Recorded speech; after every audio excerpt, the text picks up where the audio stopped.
Muy buenos días con todos los presentes. Les saludo a su docente, Rafael Guerrero, de parte de la directiva que conforma Escuela Legal Ecuador.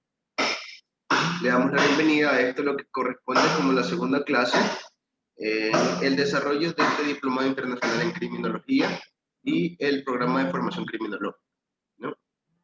Como ya se les habrá comunicado, ¿no? Se realizó una investigación previa al tema de hoy. El tema es la escuela clásica, la escuela positivista y la escuela de Chicago. Para comenzar, ¿no?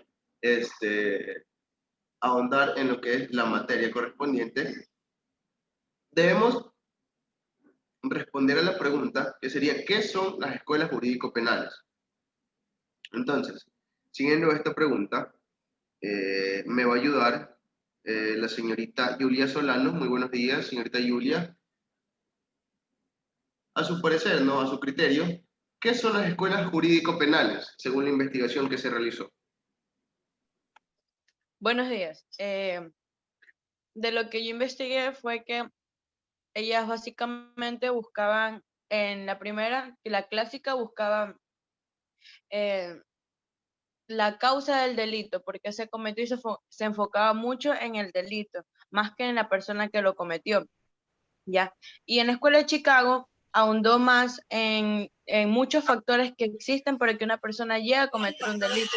Por ejemplo, las causas sociales, el tipo de lugar donde vive, el consumo de drogas, el alcoholismo, la separación de los padres. Y eso ayudaba de una a modificar y cometer el delito. Listo.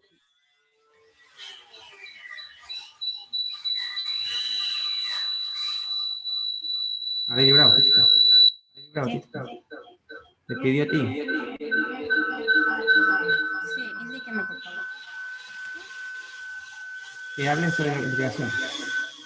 A ver, sobre la investigación de Chicago, nos habla sobre una escuela clásica, ¿no?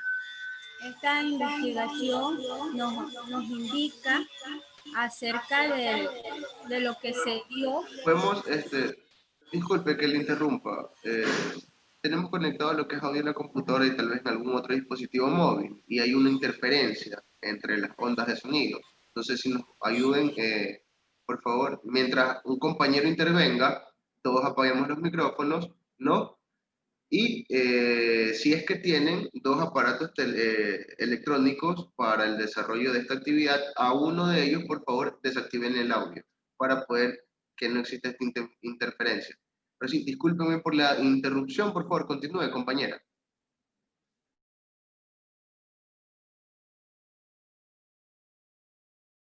Ah, sí, pero sigue con eso. Es una escuela de ¿qué es eso?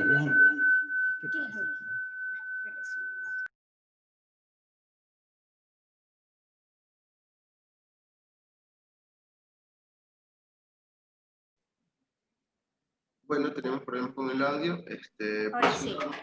¿Sí? ¿Está bien? Ahora sí, esta escuela nos habla sobre lo que nos indica de la escuela clásica, de lo de criminología, que se trata del clasicismo que se da en estos tiempos.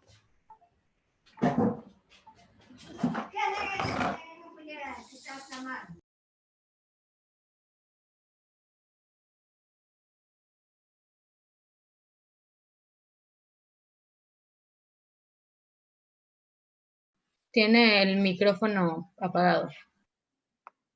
Bueno, entonces, para comprender un poquito mejor qué son estas escuelas jurídico-penales, ¿no? De acuerdo con el autor Jiménez de Ansúa, él entiende como escuelas jurídico-penales a aquellas en el que el cuerpo orgánico de concepciones contrapuestas sobre la legitimidad del derecho de pensar sobre la naturaleza del delito y sobre el fin de la sanción. Tenemos también a Sáenz Cantero, el cual define que estas escuelas jurídico-penales, en un sentido más amplio, son la dirección de pensamiento que tiene un determinado rumbo. Trabaja con un método peculiar y responde a unos determinados presupuestos filosóficos penales.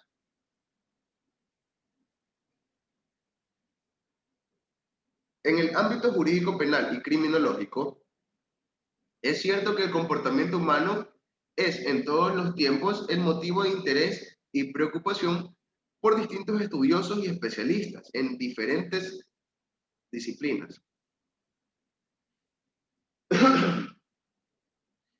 Estos comportamientos están basados o regulados en las normas legales que se encuentren vigentes en un determinado estado y en una determinada época. Con los que estudia la ciencia normativa, ¿no?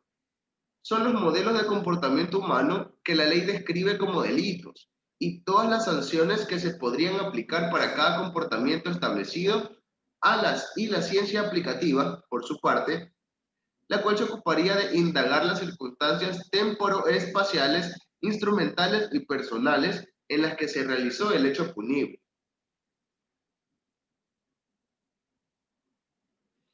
Como se analizó en clases anteriores, ¿no?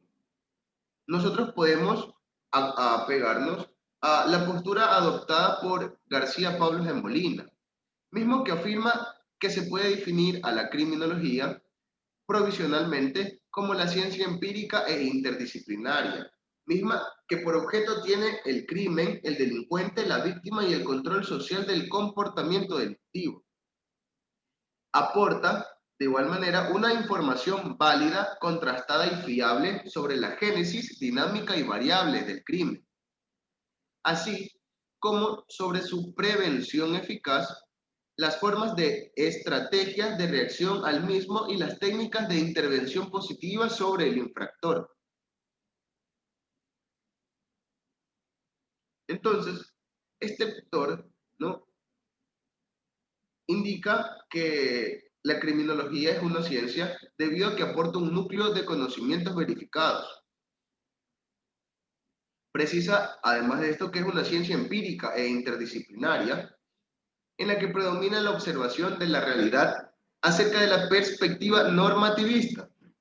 Acota, además, que el objeto de estudio de esta ciencia es la investigación del crimen, del infractor, de la víctima del delito y acerca del control social del comportamiento desviado. Caracteriza el crimen como un problema y cuáles son las implicaciones más trascendentes que derivan de su análisis. Uno de los aspectos que más se destacan en esta definición es que amplía el ámbito tradicional de la criminología, como ya se analizó, debido a que incorpora su objeto o propósito de la investigación sobre la víctima del delito y el denominado control social.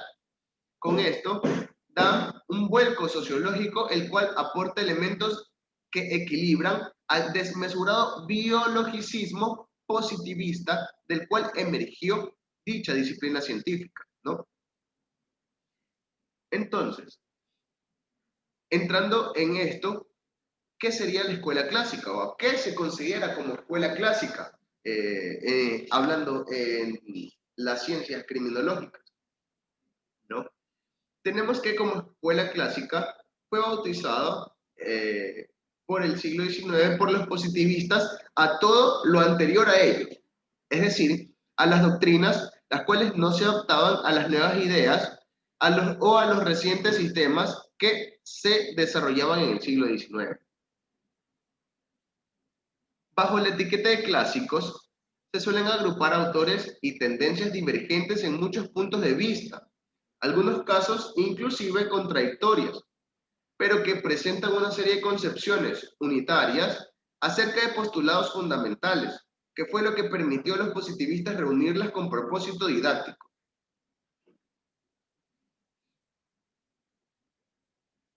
En el siglo XVII y XVIII surgen nuevos grupos sociales, entre ellos los mercaderes, banqueros y los hombres de negocios, o la denominada clase burguesa. Esta época fue denominada como la era de las luces o de la ilustración. Los pensadores de la ilustración sostenían que la razón humana podía combatir a la ignorancia, la superstición y la tiranía y construir un mundo mejor. En la segunda mitad del siglo XVIII, a pesar de que más del 70% de la población europea era analfabeta, la intelectualidad y los grupos sociales más relevantes descubrieron el papel que podría desempeñar la razón, íntimamente unida a las leyes sencillas y naturales, en la transformación y mejora de todos los aspectos de la vida humana. Como característica común, se puede señalar una extraordinaria fe en el progreso y en las posibilidades de los hombres y mujeres para dominar y transformar el mundo. Los ilustrados exaltaron la capacidad de la razón para descubrir las leyes naturales y las tomaron como guía en su análisis e investigaciones científicas. Defendían la posesión de una serie de derechos naturales inviolables, así como la libertad frente al abuso del poder, del absolutismo y la rigidez de la sociedad estamental del antiguo régimen. Por dicho motivo, el Estado dejó de ser observado como una entidad divina, sino que se exigió que siguiera los dictados de la razón.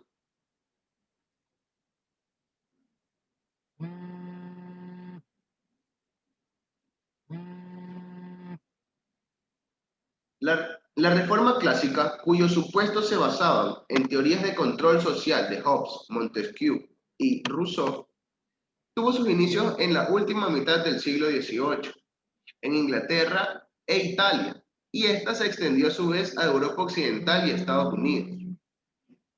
Se tiene en cuenta que lo más importante es que la escuela clásica no existió como tal, desde el punto de vista histórico, sino gracias a Enrico Ferri, el cual comenzó a llamarle clásico a los juristas prepositivistas posteriores a César Beccaria.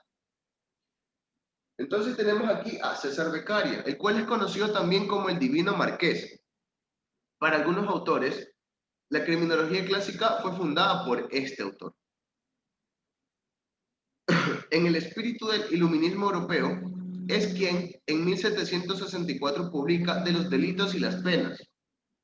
En dicha obra compendía las leyes existentes, proponía escribir las leyes para que pudieran ser comprendidas por todos los individuos y no solo por máximos juristas, tratando de encontrar la igualdad de todos los ciudadanos ante la ley y evitar una interpretación desviada por conceptos morales de los juristas o los jueces y, por último, el delimitar el ámbito de las leyes penales al mínimo necesario para disminuir así el delito. Se afirma que gracias a la escuela clásica, se pudo terminar con la barbarie y la injusticia que el derecho penal representaba en aquella época. Misma escuela que procuró la humanización por medio del respeto a la ley, del reconocimiento a las garantías individuales y de la limitación al poder absoluto del Estado. Por otra parte tenemos a Pellegrino Rossi. Fue quien escribió el primer gran clásico, con su obra Teoría de las penas y de las recompensas, escrita en 1840. También aportó con su obra titulada Génesis del Diritto Penale, publicada en 1837. Mismo autor es para algunos el cual sienta las bases para esta escuela clásica en su obra Filosofía del Delito, escrita en 1839. Rossi consideraba que existía un orden moral que todos los seres libres e inteligentes deberían de seguir, pensando que aquella tendría que aplicarse en la sociedad, puesto que todos los individuos están hechos para vivir en sociedad. Debido a esto surge un orden obligatorio para toda una sociedad y del cual se derivan todos los derechos y obligaciones. Este autor piensa que la capacidad de juzgar le pertenece al superior, pero no niega que todo hombre, al ser tal, en este caso toda persona, como tal, es inteligente y puede juzgar por igual. Para Rossi, el fundamento del derecho de castigar es el eterno principio de justicia. Por otra parte, tenemos a Giovanni Carmignani, otro ilustre representante, el cual trata de explicar que el castigo que se le impone a un criminal por un delito que cometió no se hace con el ánimo de tomar una venganza o represalia en contra de éste, sino de prevenir que en un futuro no se realicen otros delitos semejantes al ya cometido. Este ilustre representante fue profesor de Pisa y en sus Elementa Juris Criminalis hace a la necesidad del orden social como la fuente y la ley moral como el límite. Por otra parte, tenemos a Francisco Carrara, el cual es considerado por algunos como padre de la escuela clásica del derecho penal, mismo que en 1859 escribe su obra titulada Programa di Diritto Criminale, lo cual llevó al derecho penal a su verdadera esencia jurídica y cobra importancia debido a que cuando se hace referencia a la escuela clásica, son las doctrinas de este autor las que generalmente se someten a estudio o análisis. Este conjunto de doctrinas que aporta Carrara representan el término de la evolución de la escuela clásica. El autor sostiene que el derecho es connatural al hombre. La ciencia del derecho criminal es un orden de razones emanadas de la ley moral, preexistente a las leyes humanas. En este sentido, el delito es un ente jurídico que reconoce dos fuerzas esenciales. Según el autor, el delito es la infracción de la ley del Estado, promulgada para proteger la seguridad de los ciudadanos resultante de un acto externo del hombre, sea positivo o negativo, moralmente imputable o políticamente engañoso. Vemos también que para el autor la pena no debe de exceder a las necesidades de la tutela jurídica. Si excede, ya no sería protección del derecho, sino violación del mismo. En este sentido, la imputabilidad penal se funda en el principio del libre albedrío.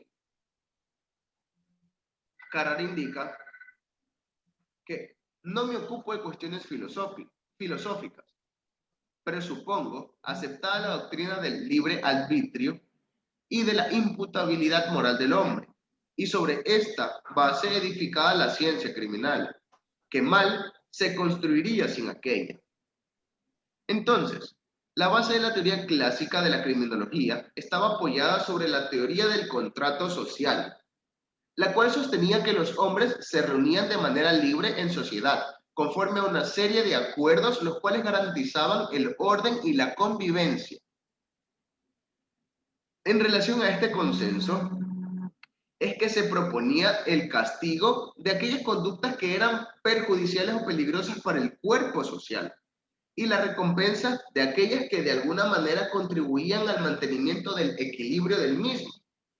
Así es como se establecía una tipología de aquellas conductas las cuales se consideraban como desviaciones, mismas que posibilitaban clasificar a un individuo como delincuente.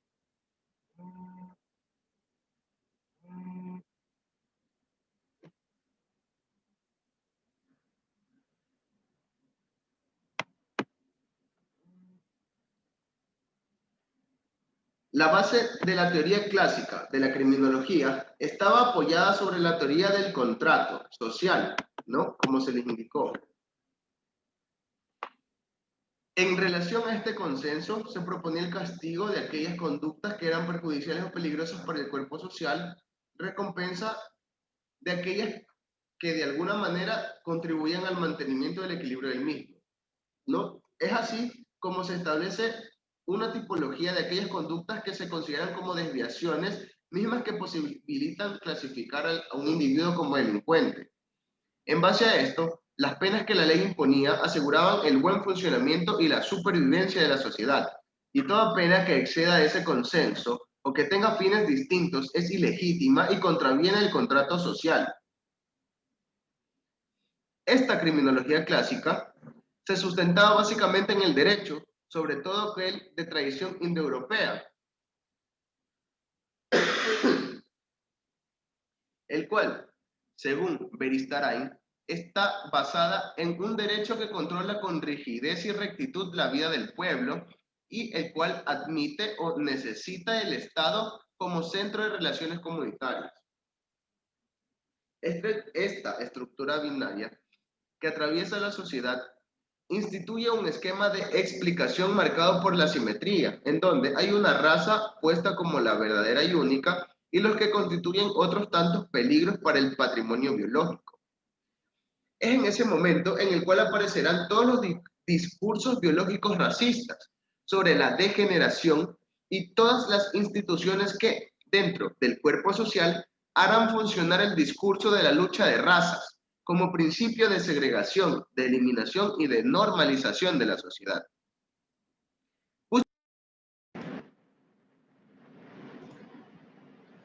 Hola, buenas. Bueno, retomemos.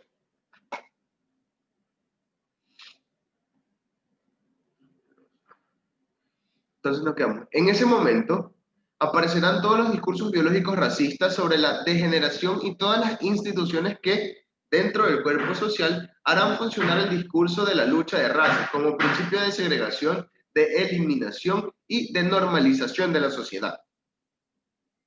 Justamente a partir de ese mismo discurso es que se va a desarrollar la idea de desviación, ¿no?, con la que se caracteriza la conducta del delincuente. El desviado es un ser inferior que presenta una patología y esta debe ser sanada a partir de los procesos de normalización vinculados específicamente al encierro institucional.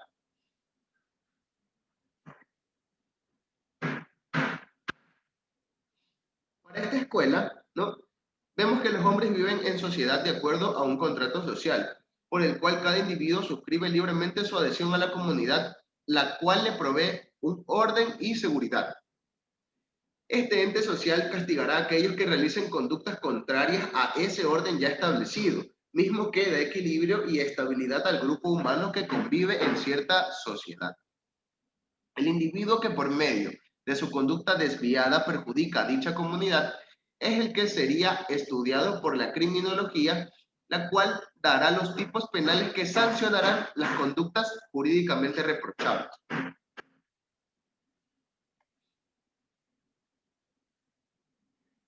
Para los diversos autores, ¿no?, se pueden señalar 4 asuntos los cuales se acercan a sus posturas. En primer lugar tenemos el método por su modo de formular una proposición determinada. El deductivo debe admitir necesariamente un a priori, un supuesto del que hace derivar las proposiciones sucesivas.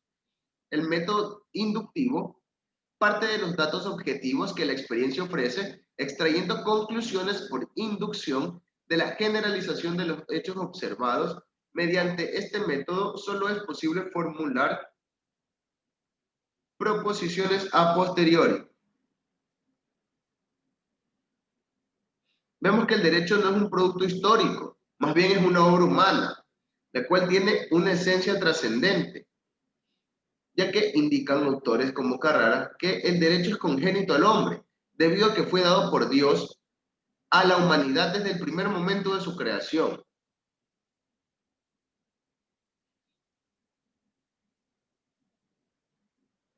En este sentido, vemos que el derecho es, para esta escuela clásica en definitiva, ¿no?, en definitiva, sigue la regla inmutable de la ley natural. Esta concepción supone una negociación rotunda tanto de la tesis rusoniana como de la teoría del contrato social, la cual es arraigada en los pensadores de la Ilustración.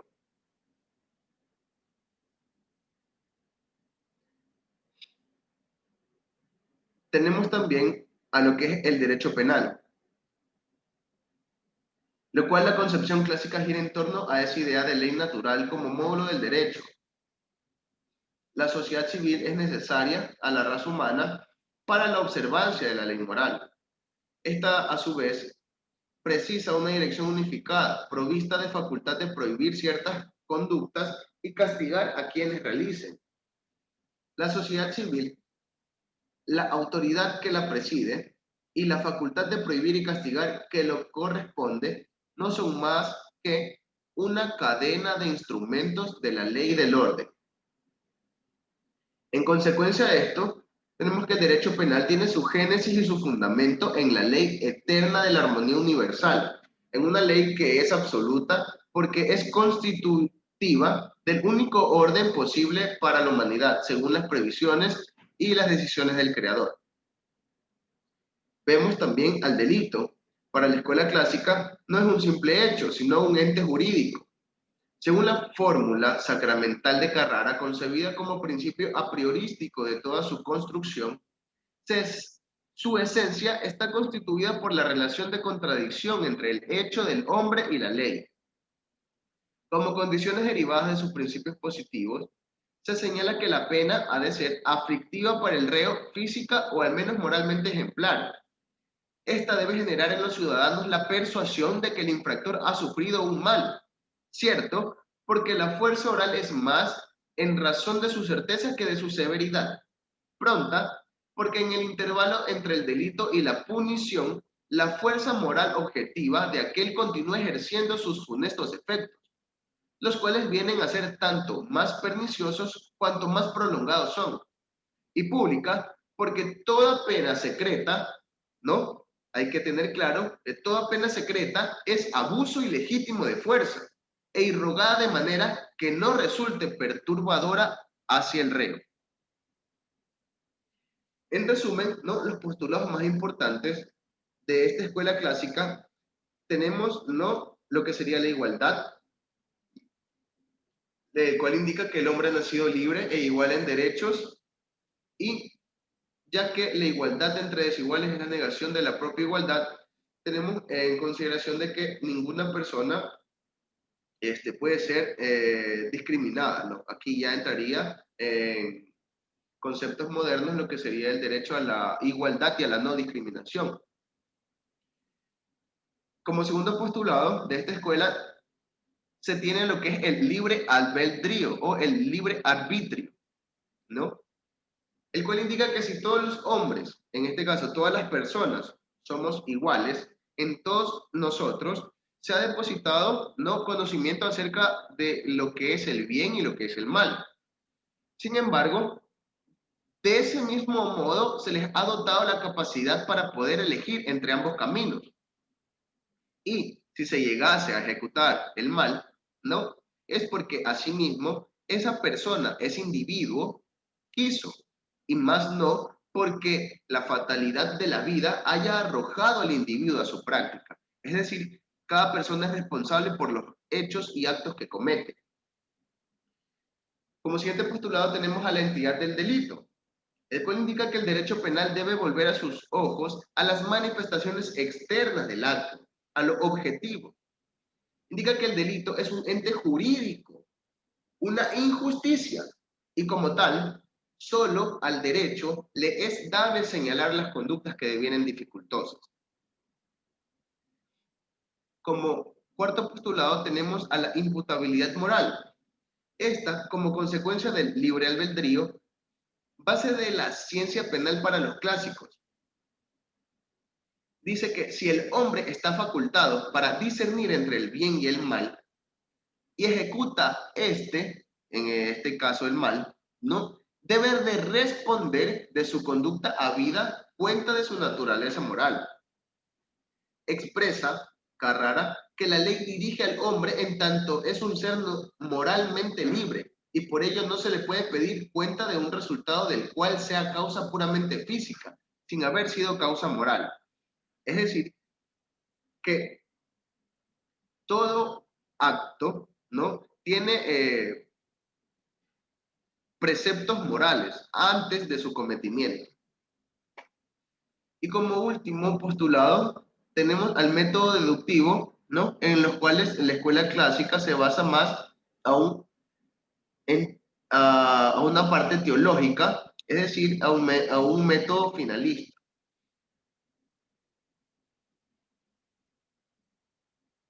Por otra parte, tenemos a la escuela positiva, ¿no?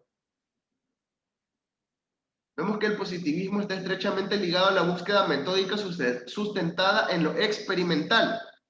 En este caso, el positivismo rechaza las nociones religiosas, morales, a priorísticas o conceptos abstractos, universales o absolutos, los cuales no fuesen demostrables materialmente por vía de experimentación reproducible, no podía ser considerado un hecho científico. Para el positivismo, ¿no?, se expandió exitosamente como un pensamiento progresista, revolucionario, capaz de sacar al mundo del atraso y del oscurantismo religioso o supersticioso del siglo precedente. El hombre y la ciencia, en esta escuela, serían los artífices de todas las explicaciones y los descubrimientos capaces de superar todas las enfermedades, los obstáculos sociales y hasta la propia naturaleza. Vemos que el positivismo no niega la existencia de lo absoluto metafísico. Sin embargo, tampoco se ocupa de este como problema central, limitándose al estudio de los hechos reales.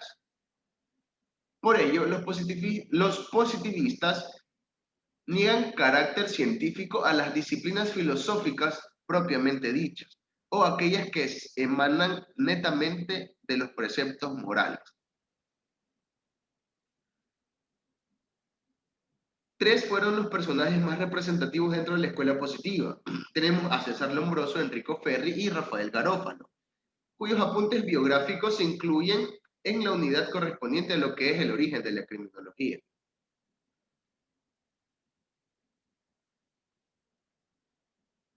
Este positivismo criminológico destrona al hombre mismo que le priva de su centro y de su reinado, al negar el libérrimo control del mismo sobre sus actos y su protagonismo en el mundo natural, en el universo y en la historia. Según Enrico Ferri, el hombre no es el rey de la creación, así como tampoco la Tierra es el centro del universo. El positivismo criminológico inserta el comportamiento del individuo en la dinámica de causas y efectos que rige el mundo natural o el mundo social, en una cadena de estímulos y respuestas determinantes internos o externos. En este caso, los determinantes externos podemos tener lo que son factores biológicos y los determinantes externos, los factores sociales.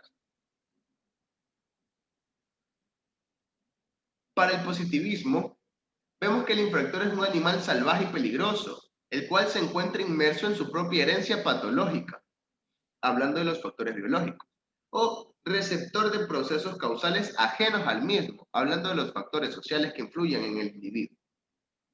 En materia penal, la escuela positiva se presenta de igual manera como la negación radical a la escuela clásica, pues pretende cambiar el criterio represivo, suprimiendo su fundamentación objetiva al dar preponderante estimación a la personalidad del delincuente. La primera pregunta que se hacen los positivistas es cómo poder controlar el fenómeno, en este caso la criminalidad, y a su vez cómo poder prevenirlo. La prevención no es nada diferente de la preparación y disposición que anticipadamente se haga para evitar que algún hecho acontezca. Pues, teniendo un previo conocimiento, experiencias que nos vayan suministrando datos verificados, factores que nos permitan facilitar la acción o decisión oportuna y correcta, podríamos prevenir hechos como muertes por algún tipo de accidente, enfermedades como la fiebre o cualquier tipo de contagio por indistinta enfermedad. De esta manera, podremos pronosticar las causas del por qué se delinque. Con dicho conocimiento se aplicarán los correctivos y como consecuencia lógica se podrán controlar el problema. Con base en estas premisas, la escuela positivista propone la necesidad de profundizar en el estudio natural del delito y sus causas, lo que permitirá descubrir las medidas correctivas para poder combatir dicho fenómeno, pretendiendo incluso que un día se podría llegar a predecir quién y en qué forma delinquirá. Más aún, el número de delitos que se darían en cada época o en alguna región determinada.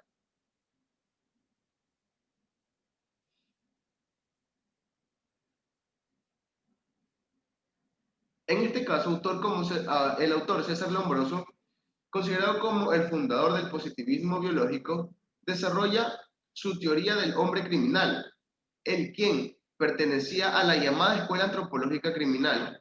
Establece el concepto de criminal atávico, según el cual el delincuente representaba una regresión a estados evolutivos anteriores, caracterizándole la conducta delincuente por ser innata.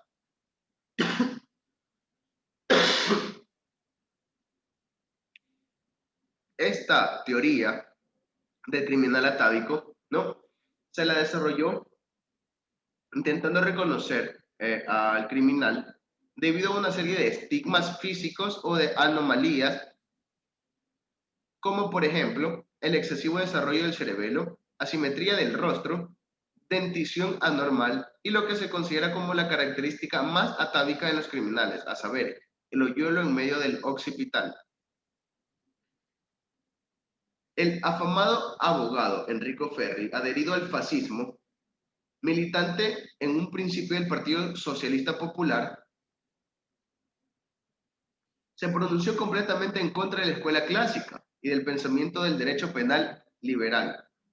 Para él, el hombre es una máquina que no posee autodeterminación con respecto a su conducta, sino que ésta era completamente predeterminada por distintos factores que en cierto momento, de manera invariable, terminarían en la comisión de un delito. Al respecto, y en la búsqueda de la formulación de los fenómenos determinantes de esta conducta, Ferri elaboró la ley de saturación. De acuerdo con esta, ¿no?, vemos que así como en un volumen de agua a igual temperatura se disuelve una cantidad determinada de sustancia química, ni un átomo más ni un átomo menos. En un medio socialmente determinado, con condiciones individuales y psíquicas dadas, se comete un número determinado de delitos. De acuerdo con esta afirmación, cada año el nivel de criminalidad estaría determinado por diversas condiciones físicas y sociales en combinación con factores congénitos y de impulso del individuo. Sin embargo, resultaba importante cuestionar qué medio social exactamente era al que se refería, porque ciertamente la ley de saturación era más bien un supuesto formulado de una manera muy ambigua. Entre algunas de las ideas radicales que manejaba Ferri, las cuales establecían penas y o castigos, los cuales eran ineficaces, proponiendo entonces una gran cantidad de medidas de reforma social encaminadas a la prevención.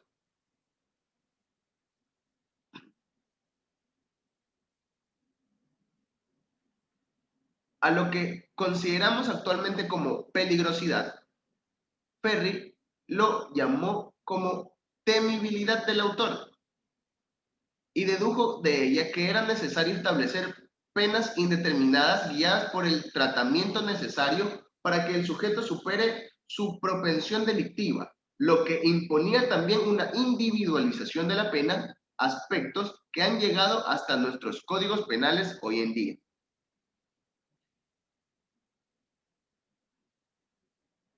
Bueno, debido a que por cuestión de tiempo tenemos menos de un minuto, vamos a concluir hasta aquí la clase el día de hoy, dejando como actividad a desarrollar lo que sería un mapa mental en el cual van a dividir los tipos de escuelas, ¿no? Comenzando con la escuela clásica, indicar los autores más importantes y junto a cada autor van a desarrollar un análisis, ¿no?, individual de cada teoría, la cual los autores hayan aportado en el transcurso del desarrollo de esta ciencia criminológica.